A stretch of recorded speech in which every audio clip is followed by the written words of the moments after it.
In 1991, high in the Alps, two German hikers stumbled upon a body.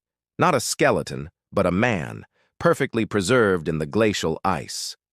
His skin was like leather, his gear primitive.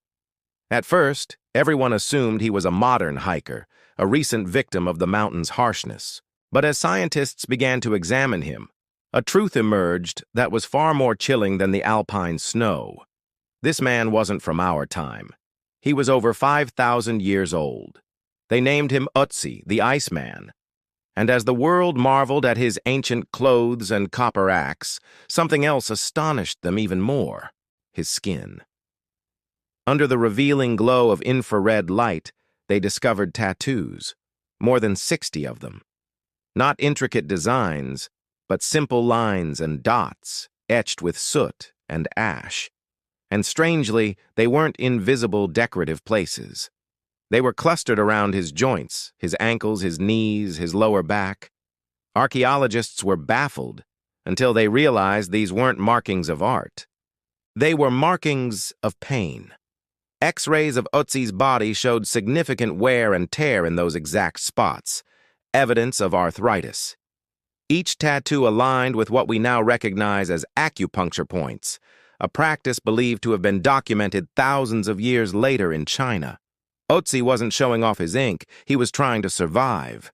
The tattoos likely marked where a healer would perform a primitive treatment, perhaps burning the skin and rubbing in medicinal herbs and soot to ease his chronic pain.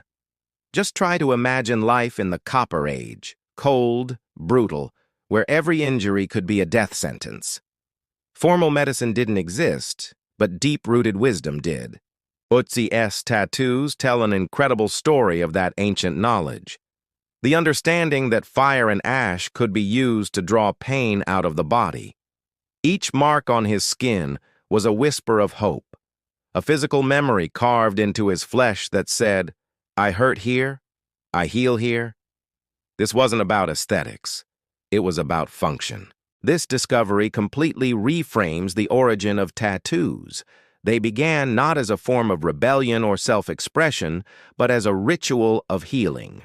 They were medicine, memory, and maybe even a little bit of magic, all rolled into one. To mark the body was to take control of your pain, to claim a small victory over suffering.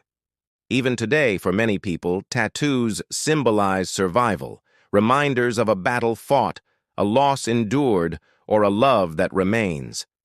Ötzi's tattoos were the very first chapter of that timeless human story. Ötzi ultimately died alone on that mountain, struck by an arrow and frozen for eternity. But in his silent, icy tomb, he left us a map, a blueprint of the human will to endure against all odds. His tattoos weren't just art. They were life, etched directly into his flesh. And in every single line, he whispers to us across 5,000 years, pain fades, but survival leaves its mark. Thank you so much for joining me on this journey back in time. If you found this story as fascinating as I do, please hit that like button and subscribe for more stories that connect us to our incredible past. See you next time.